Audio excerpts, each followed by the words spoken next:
Hey, how's it going, everybody?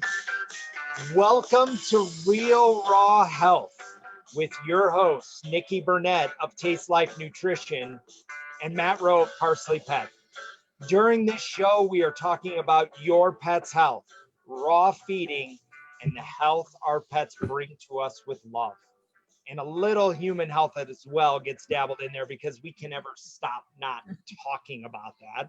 So, Here we are. welcome, Nikki, to this week's show. Thank you. Thank you. As always, it's going to be a good one. It's one of my I don't know, top 25 favorite topics. I have so many that are kind of all number one. It's hard. Maybe top 50. I don't know. It's Top 25. I'm glad I made the top 25 list. Like, holy shit, we must have thought this one through. maybe I should say it's the number one, but there's so many number ones because they're all so important. It's hard to make a decision. So I'm like, well, I have 25 number ones. I don't know. Really that number one for me pairs up is when I see it randomly online, or if I see it in passing, I stop and read it. Yeah. Because I want to know what they're thinking and what the whole thing is going. Yeah. So what is your top 25, Nikki?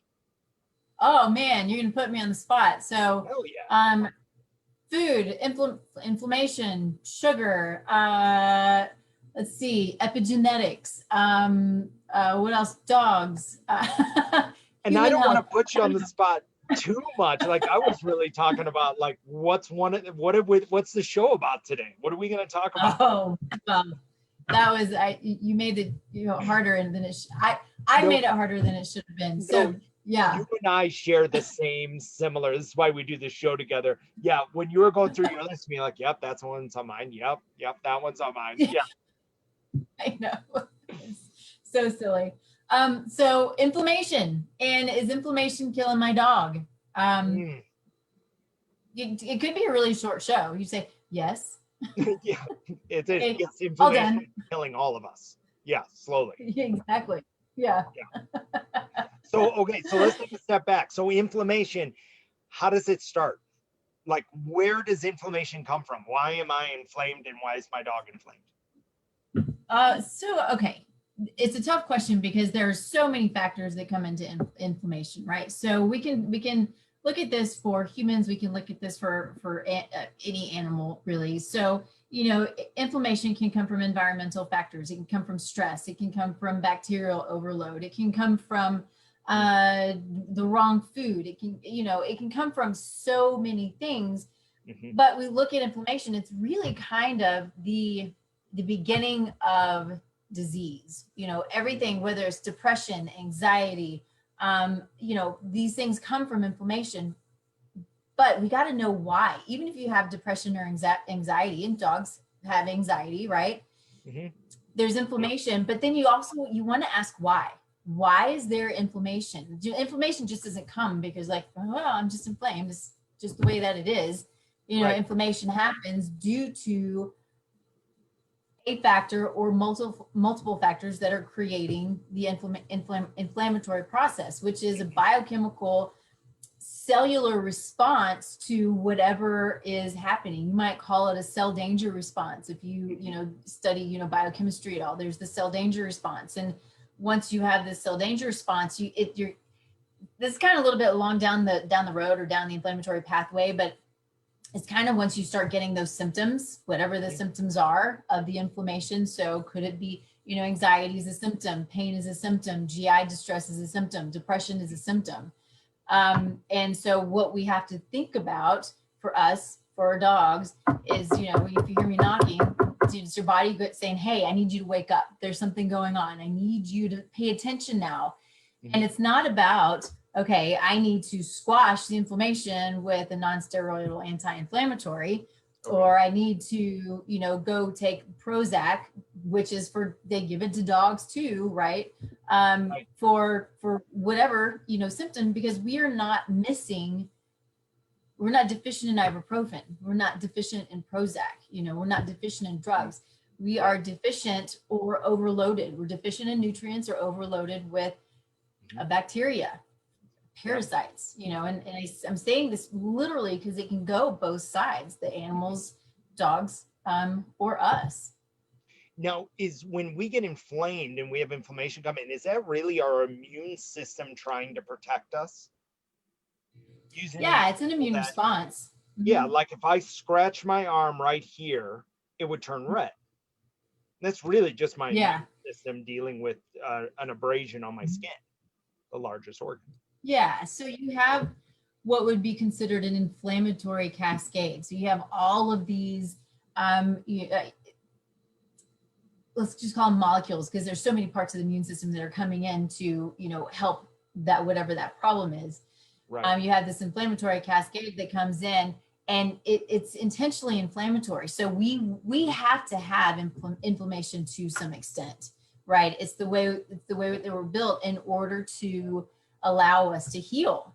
But we also then have to have this anti-inflammatory cascade come in to squash that fire, because we can't just let that fire go out of control, which is what's happening with a lot of us, with the foods that we eat, the unhealthy meats that we eat, the foods that we're giving our dogs, the fats that are unhealthy, the sugar. We Yeah. talked a lot about sugar last week. All of this stuff is inflammatory, and we don't have enough of the anti-inflammatory to squash the fire. Mhm. So we just have this, for some of us, it's just that little bit of fire that sits under there, and the body's like trying to put it out, can't put it out. And over time, that's when the body starts knocking on the door, and you have got that cell danger response, or you have a fire that's out of control, and you've got multiple symptoms, you've got multiple diseases, you've got these comorbidities and all of these things going on, and that's telling you Yeah. you are just on fire and something And like needs to for change quickly. and like for our dogs, and when we're feeding them kibble, let's say they're immune, they're inflamed and they're on fire, like you described. So then, on that standpoint, we keep fueling the fire with more toxins, aka kibble. Yeah. Yeah, yeah, and that's all it does. We talk about this a lot, but people will tell me when my they say my dog has this going on, and I'm like, okay, what happened? And they'll tell me, okay, my first or second question is, what are you feeding them? And they're like, and it's either the worst stuff in the world, or it is the best food I can find. It's awesome, it's organic. And say, okay, what is it? Well, it's a hard dog food, but it's organic. Like, okay, that's where the problem is, because just a lack of understanding. You can't Right. blame people for not knowing that we're being lied to, right? Yeah. Because that's really what it is we're being lied to. And you've got the big food companies who are telling us that they know what's good for our dogs, that they know better than we do, and that if we're irresponsible, if we actually feed our animals real food. Mm. That just gets me on fire. Oh, I know. Well, Yeah. for case in point, I don't like defending kibble companies at all. But based upon the standards on what the doctors and vets and everybody has seen within nutritional qualities and what a dog needs for optimal nutrition and minerals and vitamins and everything within their system, they researched it. They're right. But the problem is they took that knowledge and they put it into a dry kibble product that's dead. And Yeah. also, in order to meet those minimum vitamin and mineral requirements, they're synthetic. It's not like they're using something that's bioavailable that is naturally occurring in meat-based products, because our dogs are carnivores and they have big teeth. They don't have molars in their mouth. And so really, we're feeding them this dry product, and the way that they make it, they add the toxins to it. So they, yes, can by law put on the bag complete with vitamins and minerals, or complete, diet, Right. or whatever they want to call it on there. They can say that because they Yeah. met the minimum requirement. But once again, that's the minimum requirement. And we're seeing what happens to dogs that are meeting a minimum requirement. 50% of them are dying of cancer before the age of 10. Yeah. We're seeing Yeah. dogs with autoimmune conditions. I mean, I think the stat we threw out last week with having an overweight dog, it was well over 50% of dogs have obesity, and how that's going to lead them to becoming diabetic. And so we're actually taking our dog and we're limiting their quality of life. And We are. what we're We are. saying, yeah. You're up, Nikki. No, I know. It's like I have 4,000 things going through my head right now. I gotta pick one. So one of the things that I feel like in order to really understand kibble and understand real food is going back and understanding the I don't know if it's right to say the molecular makeup, but you know, when we give dogs food, so when we cook for us, we cook, you know, meat for dogs or for us. If we're cooking meat, it changes the molecular structure. It changes the protein. It makes it less bioavailable. Now, even for us, we are better able to digest and utilize protein in its raw form. It's just kind of the way that it is, but it's not always safe. And sometimes we do it and sometimes we don't. With animals, and we have a longer GI tract, so we have more of a tendency of getting sick if the food is not a good, healthy animal. So if you're eating a good, healthy grass-fed animal, the likelihood of getting sick from it is really, really low. For dogs, if we're cooking it, they don't utilize the protein well, plus it changes the fat, which if you're feeding the dog cooked fat, then it can create pancreatitis.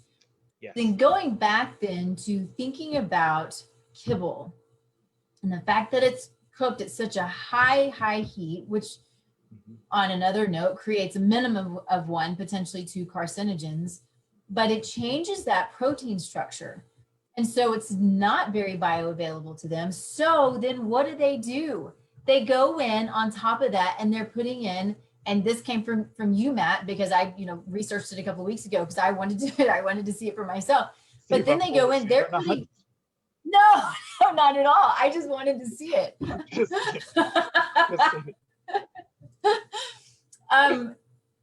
But they put in synthetic amino acids. So amino acids build proteins, right? We have to have amino acids in order for us to to produce neurotransmitters, to build muscle, to build pretty much so much that we are. Mm-hmm. And they're giving these dogs synthetic amino acids, which probably again is not very bioavailable.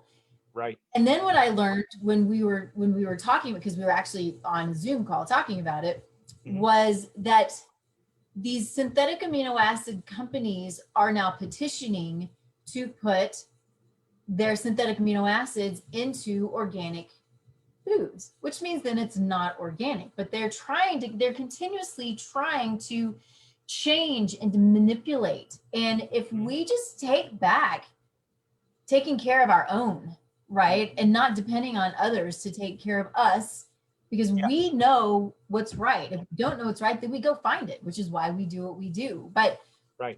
It makes me crazy that, you know, on top of the synthetic amino acids, and we've got the synthetic nutrients, the synthetic vitamins, which are just awful. I mean, the vitamins that they put in dog food, you can look at it and I'll tell you that it's synthetic. And I'm like, I wouldn't give this to my clients.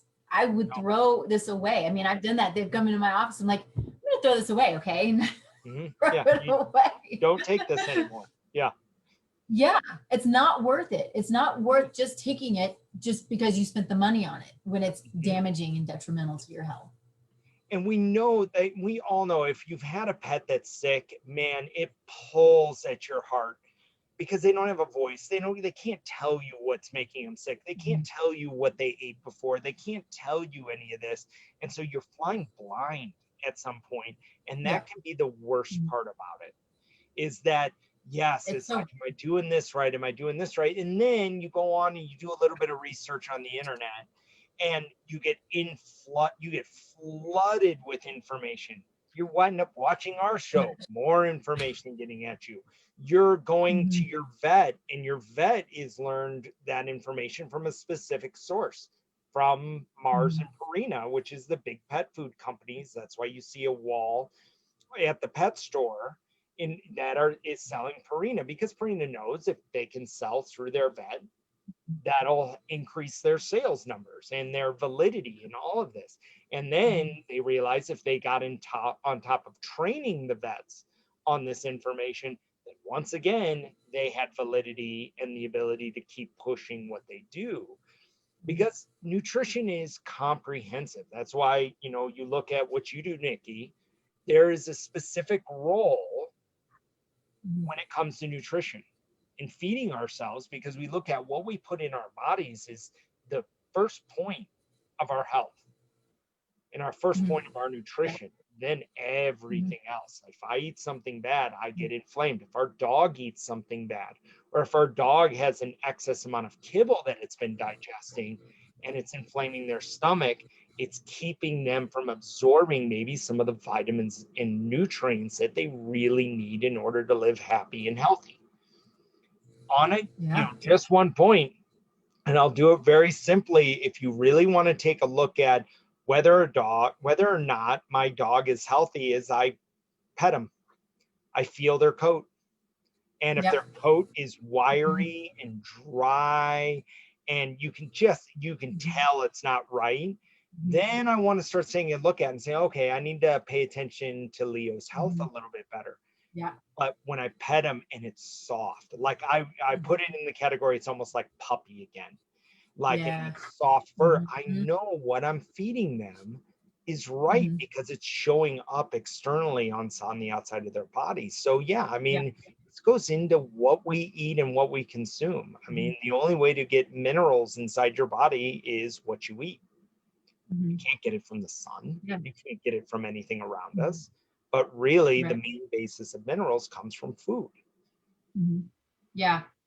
It's an interesting point, and it's not really even intentional. You know how when you go to the grocery store and you see somebody's cart in front of you and you're like, oh, and you just like, and for me, people are like, how do you do that? And I'm like, it just hurts my heart. I'm like, I know. how? I don't understand, it hurts my heart.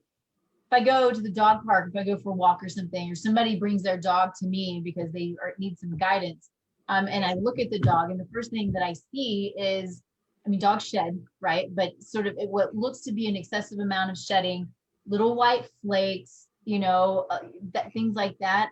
It's to me, it's an immediate indicator that there are deficiencies and there's something wrong. It happened just recently, and she's like, yeah, she's just a little bit overweight. And I look at her and say, look at her coat. Let's look at her coat. This isn't normal. And so, I mean, food, what we feed ourselves, people don't. Again, so many ideas running around in my head, or thoughts running around in my head, but we don't look at food, most of us, the way that we should, right? We look at food as a means to an end. It gives me energy. It's really fun, or I really hate it because we have this terrible relationship. Or dogs, they just need to eat. And we don't look at it as a language. And when I do my talks, when I'm talking to people, I say this all the time. So I'm sure you've heard me say this too, but food is a language, and the nutrients within are literally what tell our body, our cells, and our DNA, because our DNA can change, tells it what to do. And so if we're eating good, healthy food, our body's like, okay, good, I'm ready to go. I've got a long time to live, and I'm excited, and I feel good. I have a human client who is 38, 6, whatever she is, and she was fatigued and not feeling good and all these things. She's like, no, sorry, like 32, really young. Yeah. And she's like, I just thought it was because I was getting old. I'm like, did you throat punch her? Like, really, at that point, you're like 32. Yeah, old. All right. So I'm 43. So sure. Yeah. And so it's the same with dogs. They should be alive and vibrant at 7, at 10, at 15, right? Yes. Things are going to slow down.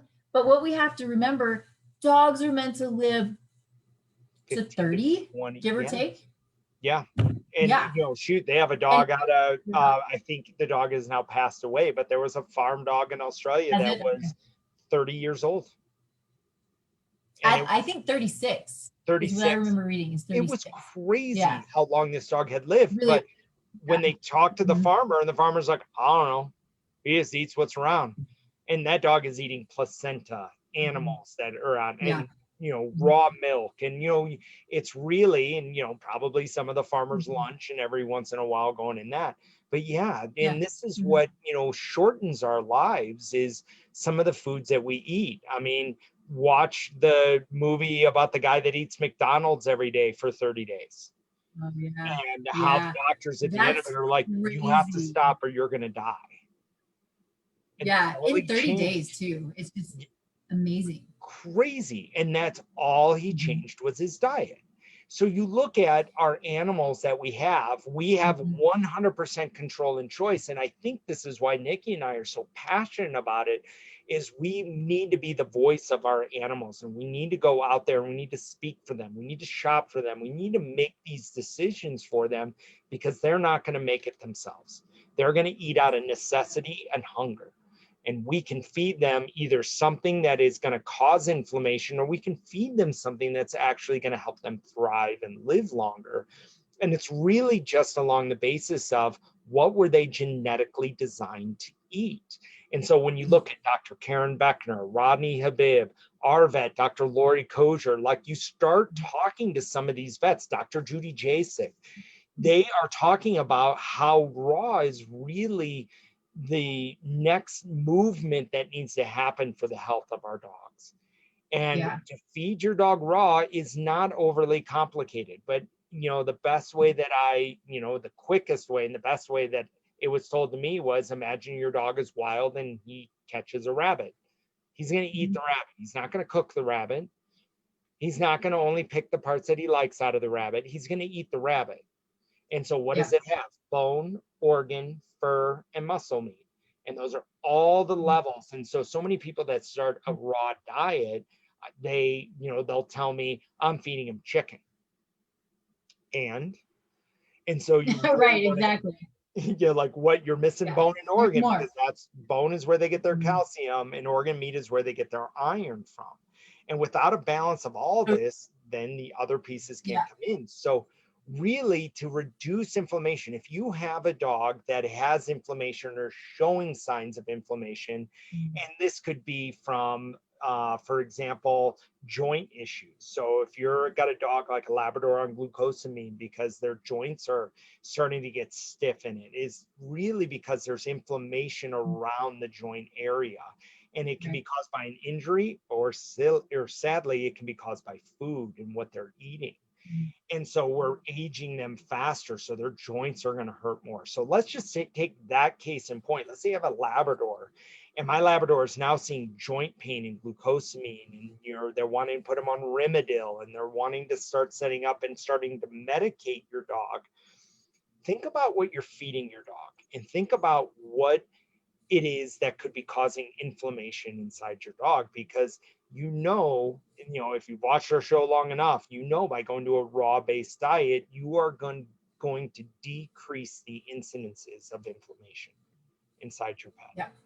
And in one case, we had somebody come to us that wanted to test the nutrients in her dog. Dog had severe joint issues, and she was supplementing with kibble.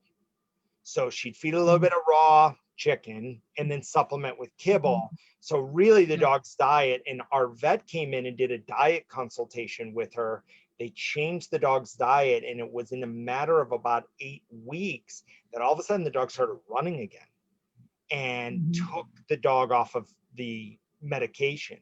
Stuck with the glucosamine because of that is building good joint health, but really got the dog off of Rimadyl. And so when you look at it, the benefits that happened for this puppy Mhm. was just, Yeah. and this dog was only 8 years old, Nikki. I mean, you're talking about a Oh very gosh. young dog. Yeah. It's crazy.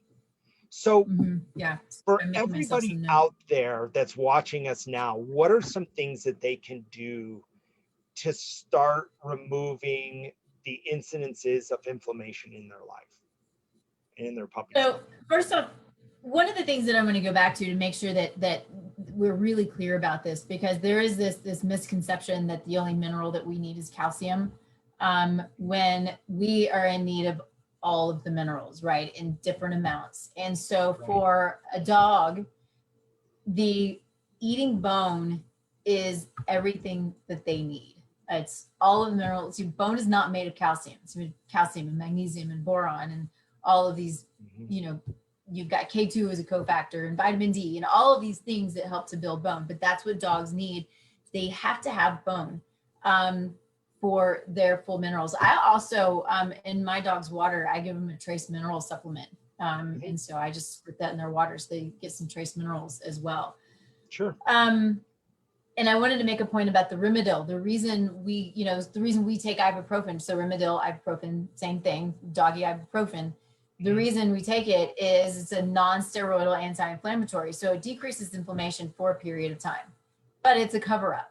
And so what does ibuprofen or Rimadyl do in the long run? If we're giving it essentially prophylactically, if we're giving it to every day because inflammation and there's pain and we give it every day because we don't know what to do, more inflammation is going to happen. Rimadyl, ibuprofen are hard on the gut. They will create leaky gut in time. Leaky gut leads to more inflammation. It may not be in that one joint, right? But it's gonna create more inflammation. What's it gonna create? It can create cancer. It can create autoimmune disease. It can create all of these different diseases that we're talking about. So, for a short period of time, you have a pup who had surgery, right? Or if you need it for a little while you're figuring out what's happening, so you can get your pup out of pain. We do the same things for ourselves. But to do it every day for their entire life is detrimental, and it will create a problem for them, just like it will for us. I've had clients who take ibuprofen every day, every 4 hours, and they've done it for years. I'm like, you have to stop. Oh, it's so hard on your liver. It's heartbreaking. Yeah. Yeah, hard on your liver. I heard from a doctor one time. I was just listening to a radio show, but she said ibuprofen makes your liver bleed a tablespoon every time you take it. Holy smokes, that's pretty intense. Say that again. You're going to do what? What did the doctor say with a tablespoon? If you take ibuprofen, your liver will bleed a tablespoon. So it creates, it's just a nasty reaction with the liver, and it creates a problem with the liver. And right. I've heard similar things that ibuprofen should not have passed FDA drug trials. Yeah, it's scary stuff. And I say that I take it when I absolutely have to, but it's when I absolutely have to. It's pretty when you want to give up a tablespoon of blood out of your liver. Exactly. No, and this is what we're talking about. And what Nikki was pointing to is when you're taking the Rimadyl, it's just going to start cascading and stacking other things on top, till at one point you don't know what caused the pancreatitis, or you don't know what caused the liver damage, or you don't know, and you can't point to this one incidence where you started feeding kibble and you started a poor diet, or something happened to your dog, and then all of a sudden it never got off the Rimadyl, but it started to cascade this barrage of inflammation inside your dog's body. And it's really just trying to protect, because your dog wants to be able to hunt, it wants to be able to scavenge, it wants to live, it wants to be able to run, and it wants to be able to play, because in the wild, if none of those happened, your dog ended up not making it. Yeah, so it's true. We want to improve their quality of life in every stage, no matter what. Yeah. So you had asked things that we can do to reduce inflammation. So, as simple as changing their food. You get them off the stuff that's going to create the inflammation. So you get them off the drugs when you can. You change their food, and you do it immediately. I say that there are some dogs who may need that slow. They've got the sort of iffy GI, and they need that slow transition from kibble to raw. Not all dogs do. I know a lot of people who just didn't, who made the switch. I made the switch pretty quickly. But know your dog. I'm not trying to upset any dog's tummies, but and also be prepared that your dog may not eat it at first because your dog's not used to it. But have no fear that it will happen. Don't just say, "Oh, my dog just doesn't like raw food, so kibble it is." That's what they know. My dog did the same thing. She actually picked out the meat. We got her 9 months or whatever she was. She was in a rescue, and she was like, "I don't know what this is." And now it's like you can't feed her enough. But all dogs are kind of the way. But No, keep going. Go ahead. No, I was just talking about when you start to feed raw, your dog might have diarrhea. And that's really it's pressing out all the toxins outside of its body. It's a detox. It really kind of is. If you feed a dog real food, the dog will detox, which is Yep. kind of a beautiful way of thinking about it. Your dog's like, and detoxing is not always pretty, which is sometimes why we maybe want to take it a little bit slower. But you're giving an animal the nutrients that it needs to allow its liver to work, its kidneys to work, its brain to work, its heart to work, its fur to be beautiful. Once you do that, the liver knows how to function because it's not working so hard. Yep. Things are going to go, okay, there's a change. What do I do? And it might be painful for a little bit, but then it's going to be okay. Right. Yep. And I just want to put a So caveat. there are. Yeah. Yeah. Go ahead. No, God, no. I interrupted you. You're up.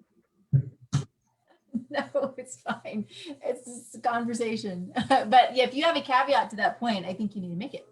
No, and the only thing I want to say is that if your dog is experiencing diarrhea for longer than 3 days, talk to your vet with it.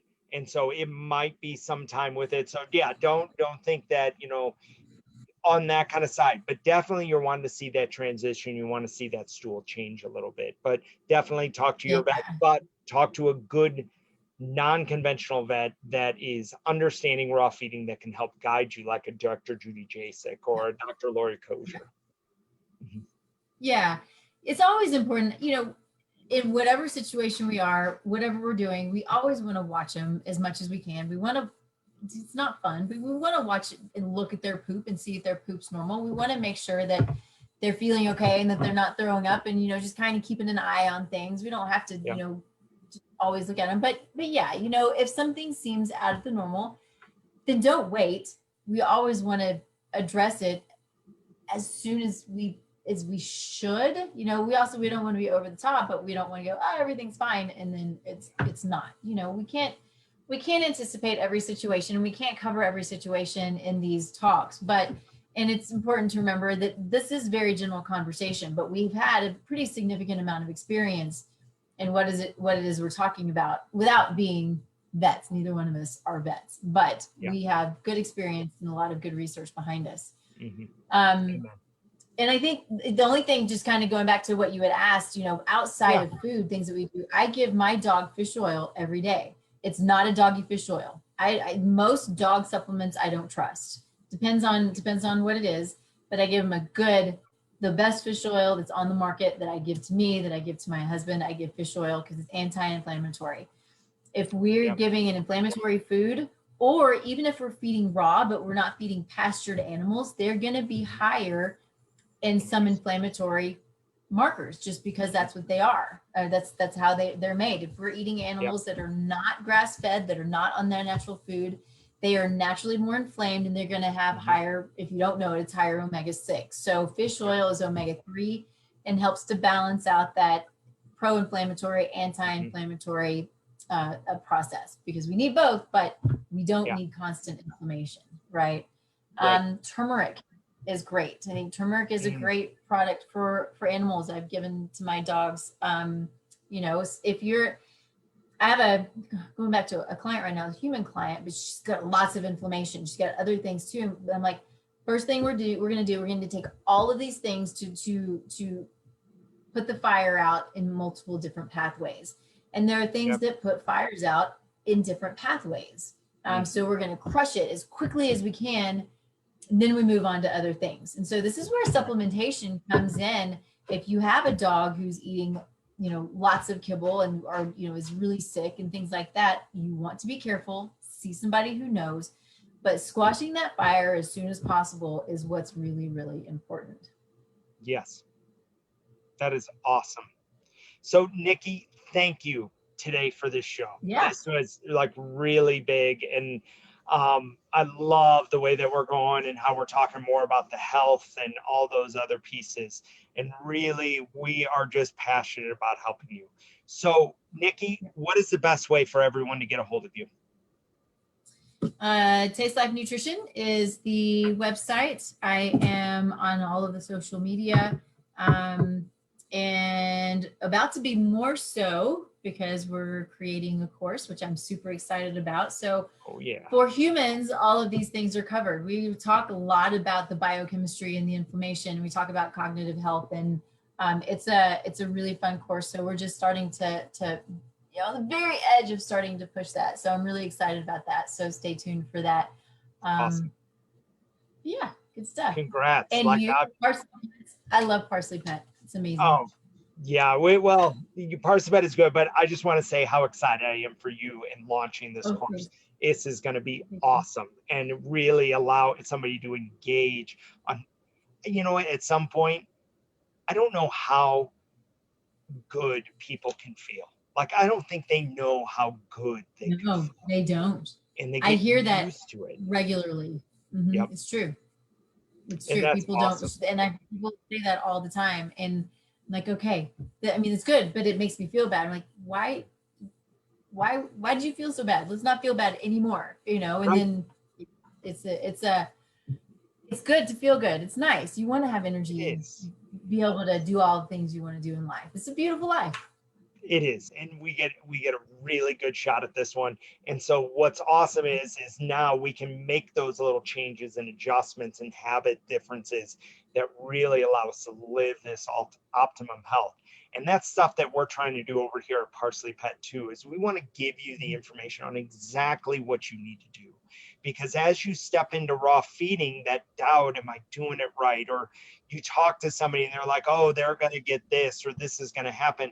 Well, we can actually tell you exactly between 48 different nutrients inside the body and also heavy metal toxicity, what is wrong with that pet and what may and how do you actually achieve optimal health? Because just like yourself, you don't know how good your dog can feel, and you can get that puppy back that you want. It's just really getting in and getting the right food inside of them.